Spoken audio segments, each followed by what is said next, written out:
Le WAMcast. Toute l'actu de la visibilité naturelle par l'agence WAM. Bonjour à tous, bienvenue dans ce nouvel épisode du WAMcast, votre podcast dédié à la visibilité et à l'autorité digitale des marques. Dans ce numéro 52, on va se pencher sur un sujet qui vous intéresse forcément, peu importe votre secteur d'activité, puisque nous allons parler de l'évolution des comportements de recherche. Quel search en 2025 ? Google, les réseaux sociaux, les agents IA, comment se positionner face à tous ces acteurs ? Vaste question auxquelles nous allons tenter de répondre, enfin c'est surtout celui qui m'accompagne qui va y répondre surtout, David Eschholzer, fondateur et dirigeant de l'agence WAM, le mieux placé pour vous donner toutes les clés pour booster votre autorité en ligne. Salut David. Salut Yolène. Allez, allons-y tout de suite. Aujourd'hui, quand on pense recherche en ligne, on pense forcément Google. Aujourd'hui, peut-on dire que Google reste toujours le leader incontesté de la recherche ? Oui, et sans détour. Google domine toujours le marché de la recherche. On va donner quelques chiffres. 94% de part de marché sur mobile au niveau mondial. Bon, tu vois, c'est pas d'ambiguïté. Tout va bien, même sous le soleil, de ce point de vue-là, pour Google. Cependant, comme tu le laissais entendre en introduction, son hégémonie peut être mise en question. Et c'est vraiment la première fois depuis 20 ans qu'on se pose vraiment la question. Parce qu'il y a des changements en cours assez structurels. Quels sont-ils, ces changements ? Alors, par exemple, la qualité de ces résultats, elle est de plus en plus critiquée. On parle beaucoup du spam SEO dans les résultats de recherche de Google. Et puis, tu l'as lu comme moi, et ceux qui nous écoutent également, ces pratiques anticoncurrentielles, ne tournons pas autour du pot, clairement sont poursuivies en justice. Elles ont été avérées, puisque Google a été reconnu coupable d'user de certains moyens pour garder sa domination, que ce soit en Europe ou aux États-Unis. Voilà. Et puis, il y a un troisième point, le pourcentage de clics organiques en provenance de Google, il diminue. Il diminue au profit des publicités et surtout des propres fonctionnalités, des propres produits de Google quand tu utilises le moteur de recherche, que ce soit aux USA comme en Europe. Il y avait cette étude de Rand Fishkin qui a faite avec SEMrush Datos, qui expliquait que la part justement des clics organiques, elle passait de 57% à 38% en 2023. Le reste, c'est du zéro clic, ça reste chez Google. Ça, c'est nouveau. D'accord. Donc, si je comprends bien, Google semble rester toujours dominant pour le moment, malgré ces changements en cours. Mais la question de son hégémonie dans le paysage du search se pose aussi, on s'en doute, par rapport à l'émergence de nouvelles habitudes de recherche. Quelles sont ces nouvelles tendances et les acteurs qui se démarquent le plus ? Oui, tu as raison, et ça, c'est un vrai changement de fond. Il y a un changement d'usage.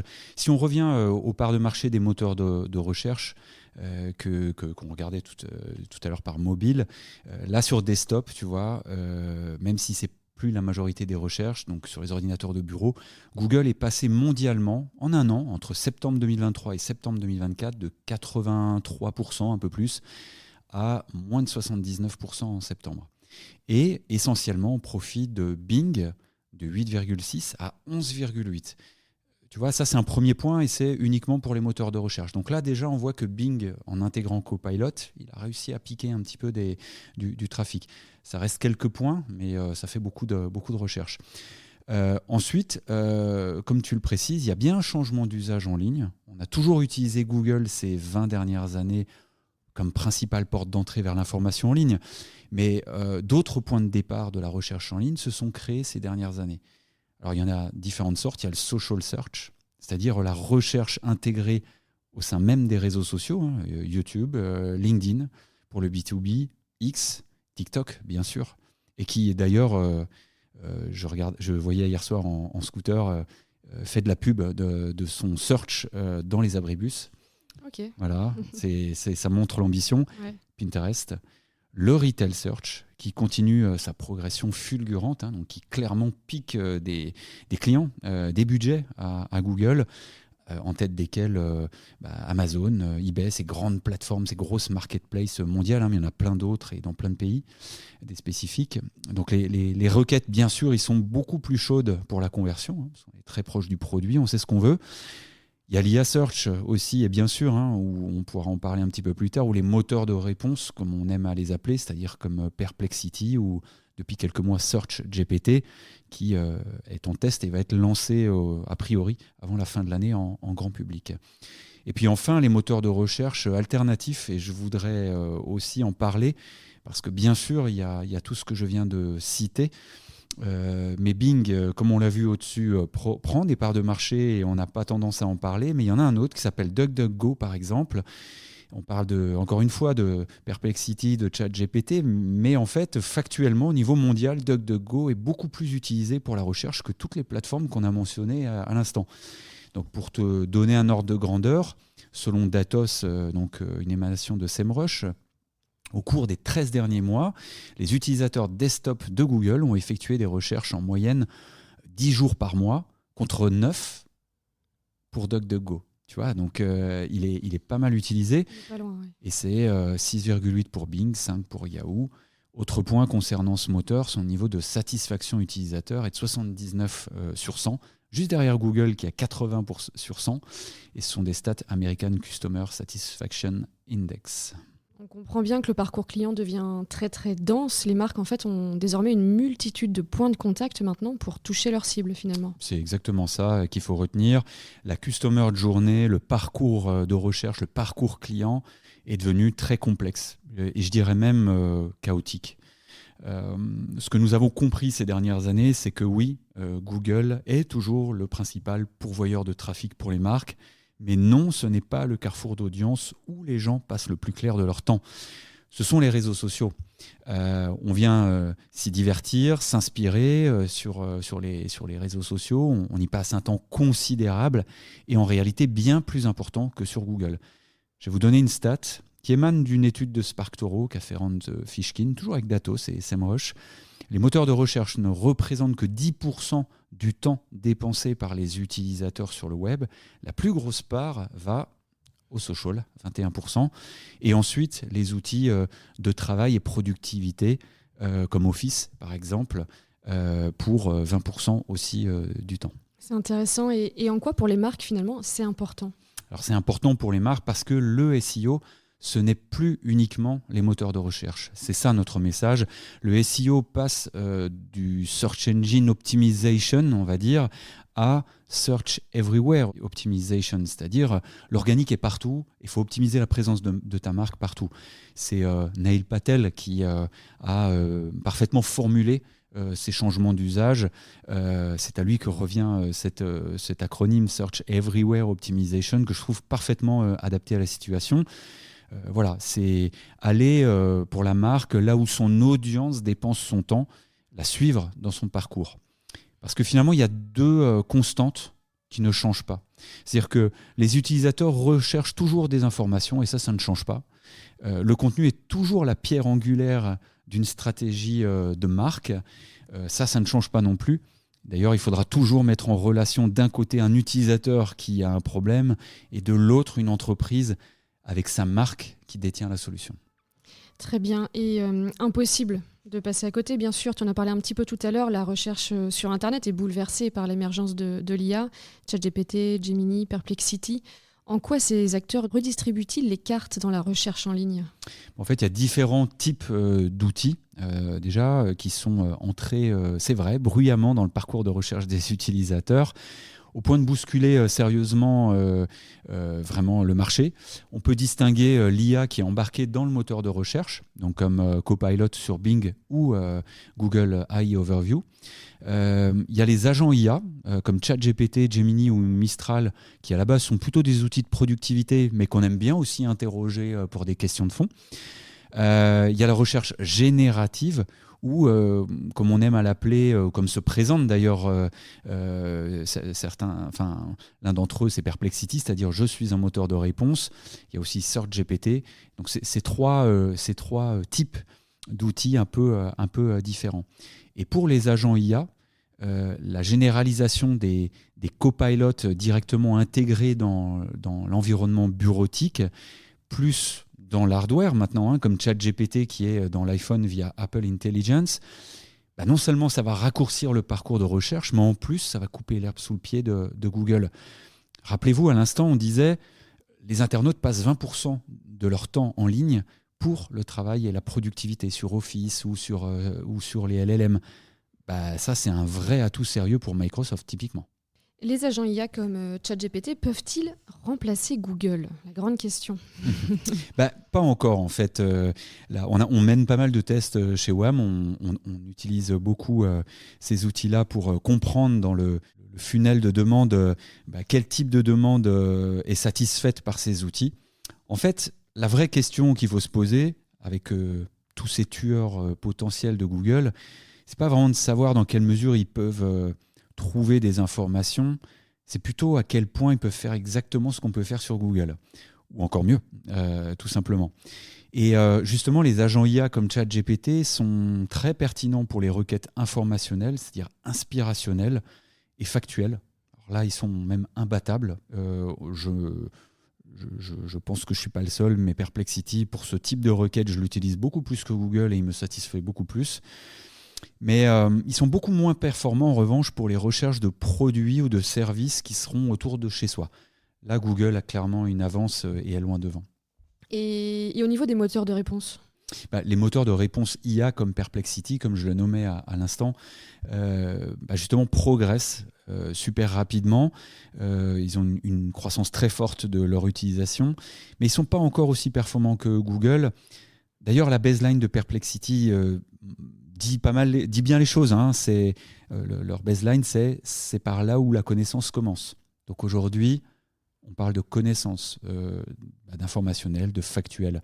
Ils se présentent vraiment comme un moteur de réponse aux demandes liées à la connaissance. Mais ils ne sont pas très bons pour le reste pour le moment. On se pose la question, c'est vrai, pourquoi les moteurs de réponse IA progressent si vite ? Quels sont leurs gros atouts ? À l'image de Perplexity, puisqu'on parlait de lui, ils ont su réunir, je pense, le meilleur des deux mondes entre ce qui fonctionne pour un moteur et les possibilités presque infinies de je suis bien piqué, Perplexity. Voilà, les possibilités de l'IA, c'est-à-dire concrètement, ils excellent dans le traitement des requêtes complexes. Tu vois, une question vraiment précise, assez longue, ils sont ultra forts, ils vont vraiment chercher l'aiguille dans la botte de foin, en fait, et te reconstituer une réponse en synthèse de ce qui se trouve sur le web de meilleur pour ton besoin. Donc les réponses sont directes, elles sont contextualisées, et en fait, ça va faire que s'accentuer, elles sont de plus en plus personnalisées. Ça, c'est top. Ça suit vraiment un fil. Et ça, c'est synonyme pour l'utilisateur de gain de temps, d'efficacité, par rapport à la recherche d'informations, qui peut être vue, comme c'est vrai sur Google, aussi laborieuse quand on doit visiter plein de sites avant de synthétiser les informations soi-même. Bon, je pense qu'il y a plein d'exemples, donc celui du voyage, ou de qu'est-ce que je vais manger ce soir, là, un Perplexity, il fait le boulot pour toi et c'est très appréciable. Pour autant, un Perplexity, justement, laisse, contrairement à ChatGPT, laisse le choix à l'utilisateur d'approfondir la réponse. Il te donne une réponse synthétique, mais il te donne surtout accès aux sources pour que tu puisses en lire quand même un résumé et te dire est-ce que c'est crédible, est-ce que ça me plaît ou pas. Et ça, ce dernier point, pour moi, il est fondamental. Pourquoi ? Parce que ChatGPT ne donne pas de source à moins de lui demander. Ça veut dire qu'en fait, il t'impose un peu sa vue des choses. Et ça, on n'aime pas trop en fait les humains. Et c'est comment dire, bien malgré nous, c'est quelque chose qui vient du fond des âges. C'est un processus cognitif en fait, le choix, la décision. On passe par des émotions en fait. Et c'est là où je trouve que le tour de force de Perplexity est très bon. C'est qu'en réalité, il formule les choses pour toi, mais il te laisse un choix apparent entre 4 à 8 sources. Et c'est toi qui décides si ça te convient ou pas. Et mieux, tu as encore des questions en dessous. Tu peux relancer, affiner. C'est toi qui diriges les choses. Ouais. Un ChatGPT, il te dit, voilà, tiens, c'est ça. Voilà. Et éventuellement, tu peux continuer à converser. Mais tu vois rien, tu vois pas les sources derrière. On n'est pas habitué à ça. C'est un chercheur qui s'appelle Culto, qui l'a théorisé en 91. Je ne vais pas toutes les faire, mais il y a 6 phases avant de choisir la réponse qui nous correspond. Et d'ailleurs, c'est, je pense, pas du tout un hasard si ChatGPT a lancé quelque chose qui s'appelle SearchGPT et qui va vers le moteur de recherche. c'est aussi un peu un aveu de faiblesse. C'est de se dire, OK, on a fait un truc là qui peut aider pour des tâches, mais pour de la recherche, ça ne marche pas. En fait, entre guillemets, ce qui plaît là-dedans, c'est qu'on garde une certaine part de... On est actif, on reste actif en fait finalement. Exactement, c'est un peu ça. c'est exactement ça. On reste actif, en tout cas en apparence, on a une liberté de choix. C'est ça, c'est ça la clé, exactement. Mais toutes ces nouvelles menaces de Google finalement, donc l'IA, les réseaux sociaux, les sites marchands, qu'est-ce qu'on en fait en tant que marque? Si je suis un décideur par exemple, quelle est la marche à suivre concrètement? Faut-il absolument aller sur les réseaux sociaux par exemple? Tu disais tout à l'heure que c'est là que les gens y passaient la majeure partie de leur temps. En fait, il y a une importance très haute maintenant de connaître sa cible en tant que marketeur, c'est-à-dire définir ses buyer persona. On a d'ailleurs, j'en profite, rédigé là un article sur le sujet. Ça peut paraître très basique, mais ça doit devenir un réflexe. C'est indispensable de passer par là. On l'a dit tout à l'heure, le parcours est chaotique. Donc, il faut finalement savoir en tant que marque où passent nos buyers persona le plus clair de leur temps sur le web, qu'est-ce qu'ils consomment comme contenu. Voilà, ça pour moi c'est le point de départ, parce que si on prend un exemple de TikTok, il réunit par exemple une audience énorme, c'est sûr, mais elle est essentiellement passive parce qu'elle vient se divertir. Donc il faudra, on peut venir travailler sa notoriété avec des messages visuels, qui éventuellement vont faire apparaître discrètement votre marque, mais c'est tout. Faut y aller comme ça et pas autrement, parce que le public n'est pas prêt pour ça, il n'est pas captif. Donc un message trop direct ne fonctionnera pas. Voilà. Ensuite, les marques doivent se concentrer sur, et ça c'est la clé je crois, sur leur autorité digitale. Ça implique d'être vraiment reconnu comme une source fiable et pertinente par les algorithmes d'IA et bien sûr, et avant tout par les utilisateurs. Et concrètement, il s'agit de soigner la cohérence de son discours, tout simplement son discours de marque sur son site web et puis sur tous les canaux, réseaux sociaux, médias, etc., en mettant vraiment l'accent sur l'expertise, aussi sur l'authenticité, sur l'expérience, sur la fiabilité de ce que tu proposes. Voilà, ça nous rappelle EEAT de Google, mais ça ne se limite surtout pas à Google, ce que EEAT c'est très bien, expérience, expertise, autorité et fiabilité, mais c'est aussi vrai dans la vraie vie. Et partout sur les autres plateformes. Donc les relations presse, pour le coup, sont un vrai atout majeur pour renforcer sa crédibilité. Votre marque doit vraiment devenir la réponse, c'est ça le message. Être la réponse suppose de faire autorité, en l'occurrence, dans sa thématique. Pour que ce soit bien clair pour nos auditeurs, la notion me paraît importante. Est-ce que tu peux nous définir ce que c'est l'autorité digitale d'une marque? Oui, si on s'amuse un peu à rendre les choses un peu plus académiques, l'autorité digitale, je pense que c'est la reconnaissance qu'une marque obtient en ligne grâce à sa crédibilité, à sa notoriété, à sa fiabilité aux yeux des utilisateurs, et dans les différents écosystèmes digitaux. Elle est essentielle pour émerger dans les résultats de recherche, y compris ceux basés sur l'IA, en tout cas dans tous les écosystèmes qu'on a nommés. Et comment on s'y prend concrètement pour que notre marque soit visible dans tous ces outils de recherche? En fait, il faut là aussi reprendre des basiques du marketing et de la communication. C'est qu'il faut être très clair et cohérent sur l'identité de la marque, de notre marque. Ce qui suppose notamment de connaître ses archétypes de marque et de façonner ses messages en fonction. Ensuite, bien sûr, bien connaître sa cible, on l'a dit, ses buyer personas, je ne reviens pas dessus. Et puis donc ensuite, pour répondre à ces gens-là, à notre cible, il faut publier et coordonner nos messages, en premier lieu sur notre site, c'est-à-dire définir votre offre principale de façon très granulaire, ajouter un manifeste aussi, mais aussi des témoignages, des éléments de notre stratégie, la biographie des auteurs, des études de cas, des prix, des mentions dans les médias, etc., pour permettre au modèle de langage de mieux nous comprendre. Tu l'as dit tout à l'heure aussi, donc c'est travailler aussi tout ce qu'il y a autour, j'imagine, tout ce qu'il y a sur tous les canaux digitaux.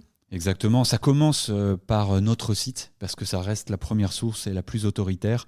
mais tu l'as très bien dit, il faut, c'est le deuxième pilier, de ce travail, c'est de diffuser nos messages sur toutes les plateformes, la cohorte de plateformes qui va rassembler notre audience, les profils des réseaux sociaux de l'entreprise, celui sur Google aussi, la présence dans des sites professionnels, sectorisés, dans Wikipédia aussi, qui est un point de départ pour le Knowledge Graph de Google, dans les médias naturellement qui comptent dans votre domaine.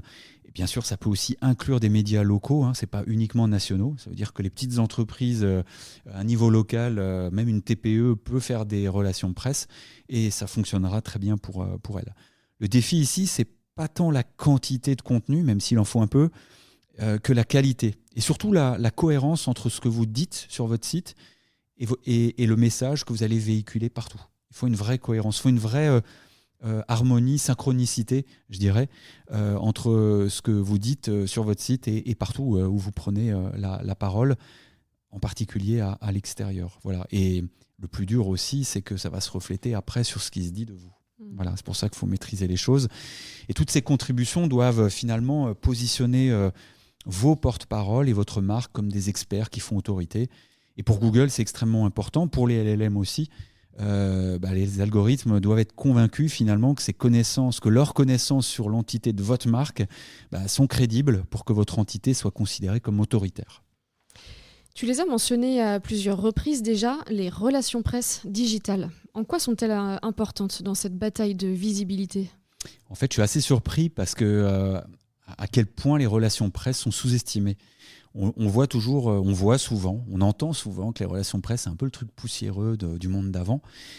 Il y a un retour de hype des relations presse qui est étonnant et qui est dû justement au déplafonnement technologique, parce que les modèles de langage, justement, mangent tout sur le web. Sauf que pour faire le tri entre le bon grain et l'ivraie quand ils parlent de ta marque, il faut ils privilégient d'abord les sources autoritaires. Et les sources autoritaires sont les médias.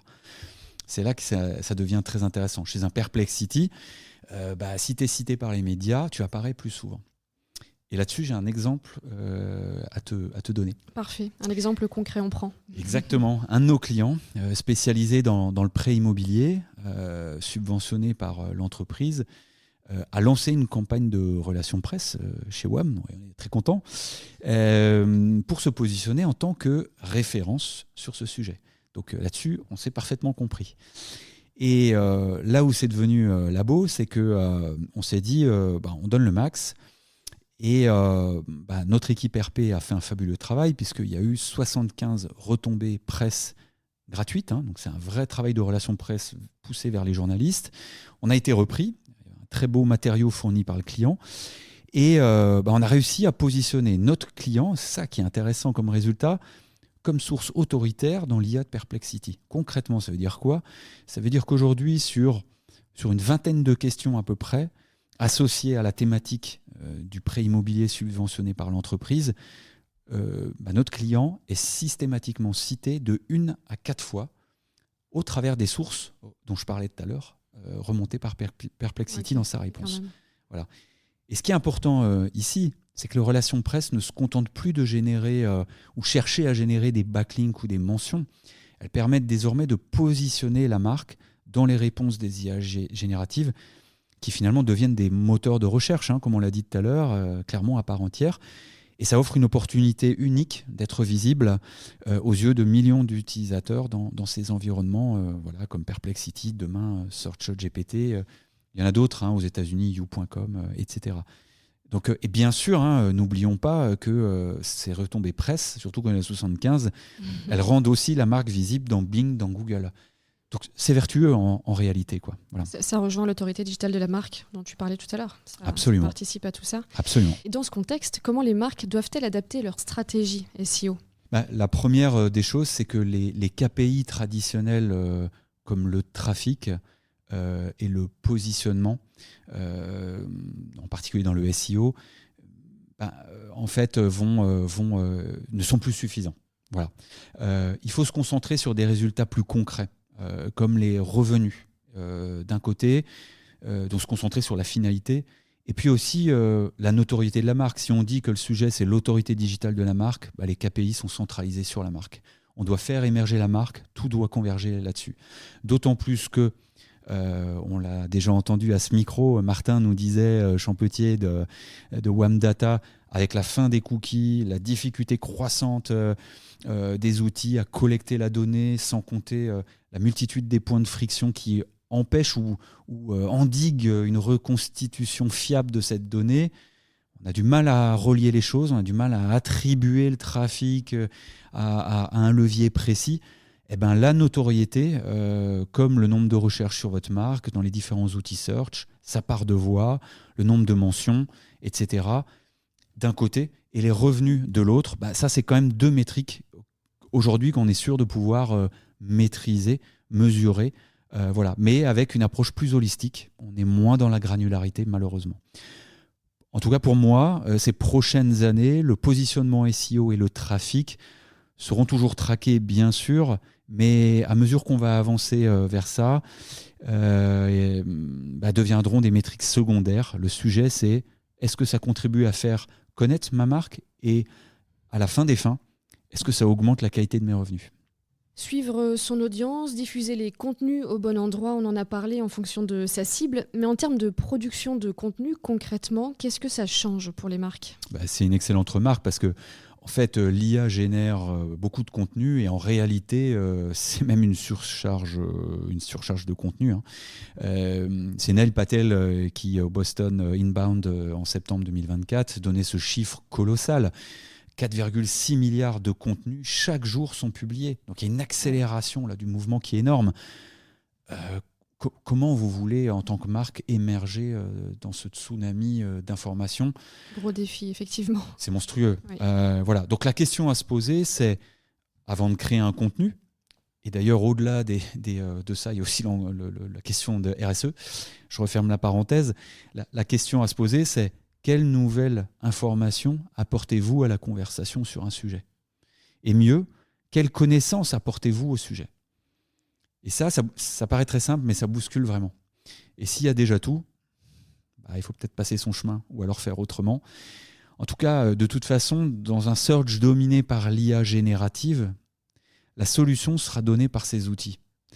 Et il faut donc tout donner sur le contenu plutôt leader d'opinion, qui exprime vraiment un point de vue fort. Si c'est pour redire ce qui existe ailleurs, passe ton chemin, en gros, c'est ça le message. Donc, vous l'avez compris, sur le fond, le contenu doit se démarquer, il doit accrocher le lecteur, le guider aussi vers l'action, le prendre par la main, en fait. Et pour y parvenir, il faut privilégier le récit personnel, l'analyse aussi, voire, dans certains cas, contester l'ordre établi.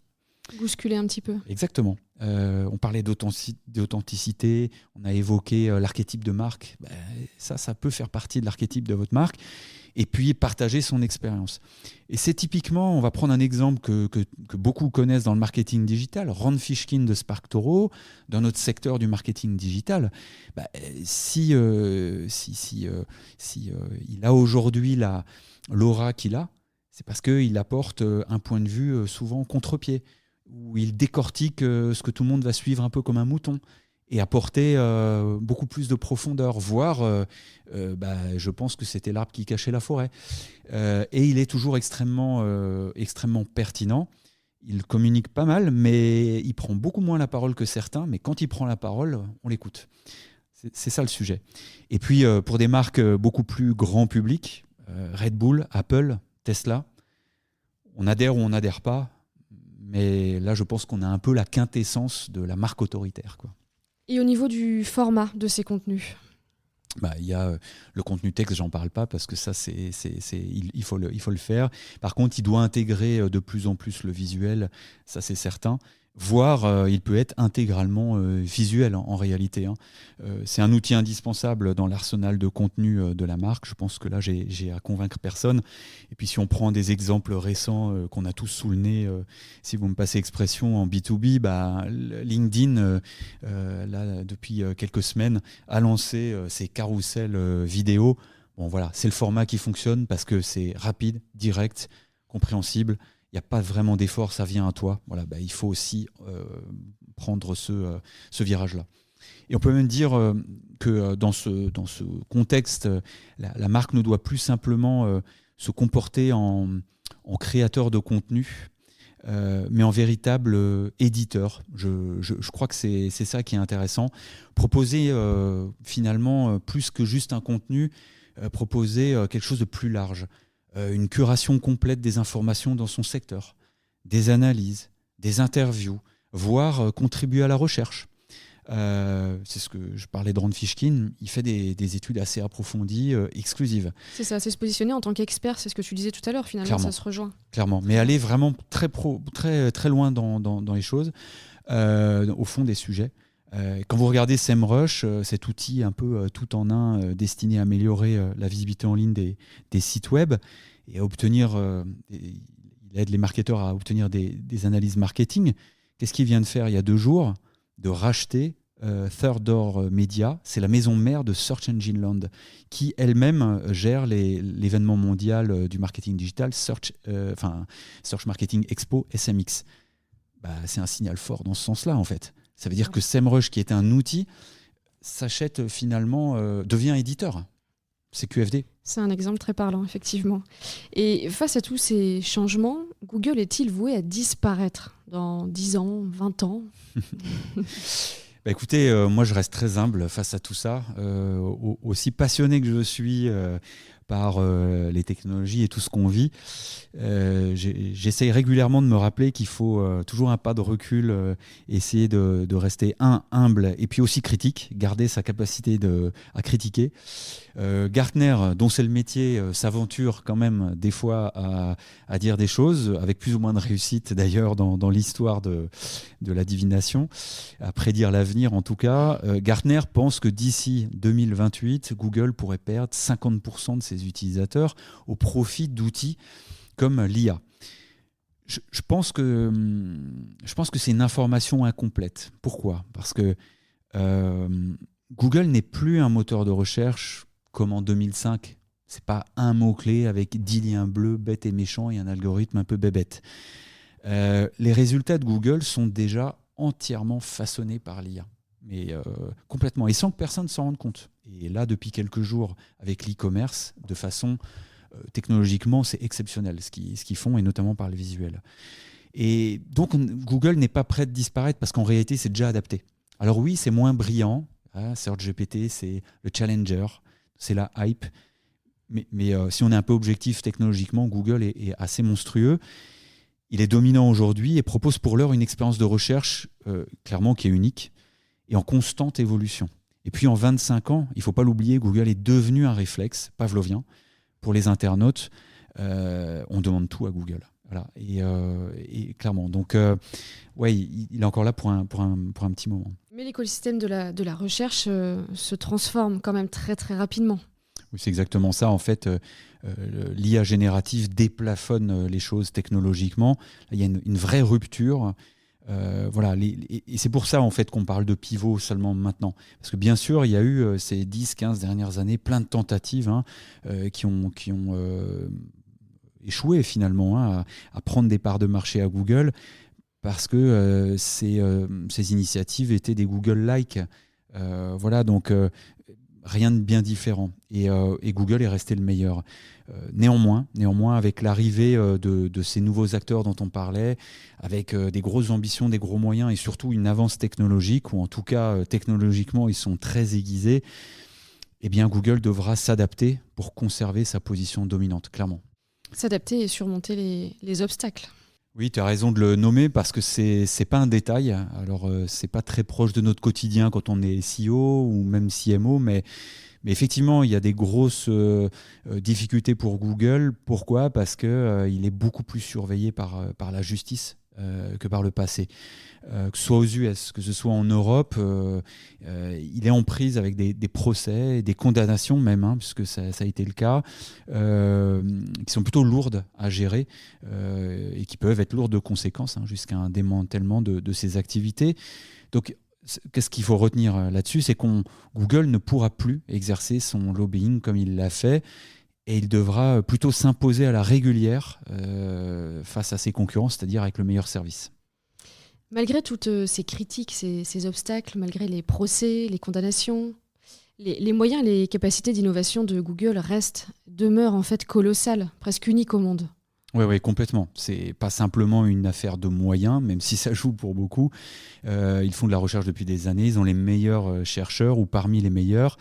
Et par exemple, ta question tombe très bien, pas plus tard qu'hier soir, on a appris que Google avait réorganisé à la tête de son organisation du search un petit peu toute cette partie-là, enfin même clairement, et Google a remplacé son chef de la recherche et de la pub, qui était Prabhakar Raghavan, qu'on voyait tout le temps dans les keynotes. Voilà, Google a quand même essuyé de nombreuses critiques ces dernières années, notamment durant ce procès. Ils ont fait un choix de réorganiser, et son remplaçant, et ça c'est pas un détail, Nick Fox, qui est un gars qui est là depuis longtemps chez Google, il va diriger désormais la division recherche, pub, géolocalisation et e-commerce, et c'est un spécialiste de l'IA en fait. Et ce jeu de chaises musicales affiche clairement l'ambition. On peut être certain que les innovations technologiques, en embarquant l'IA générative et l'IA tout court d'ailleurs, vont aller encore plus loin et plus vite ces prochains mois. C'est pas anodin, effectivement. Clairement. En résumé, d'ici 2030, quelle stratégie pour les marques en quelques mots, si tu devais résumer un petit peu tout ça? Alors tu as raison, on a dit beaucoup de choses, c'est bien de résumer les choses. Ouais. Le paysage du search, on l'a compris, il est en pleine mutation. C'est la première fois depuis 20 ans qu'il y a un déplafonnement, une rupture technologique qui amène l'essor de l'IA générative et de nouveaux entrants sur ce marché, et surtout assez concomitamment de nouveaux usages et en masse.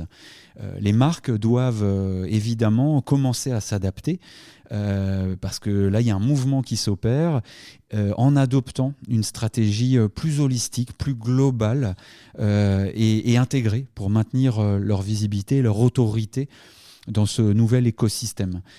Ça veut dire aussi qu'il va devoir y avoir des changements dans l'organisation, la collaboration concrètement entre les différents services qui sont responsables de la marque, la communication, le marketing, et si on va encore plus loin, SEO, content marketing, relations presse, data, sales, etc. etc.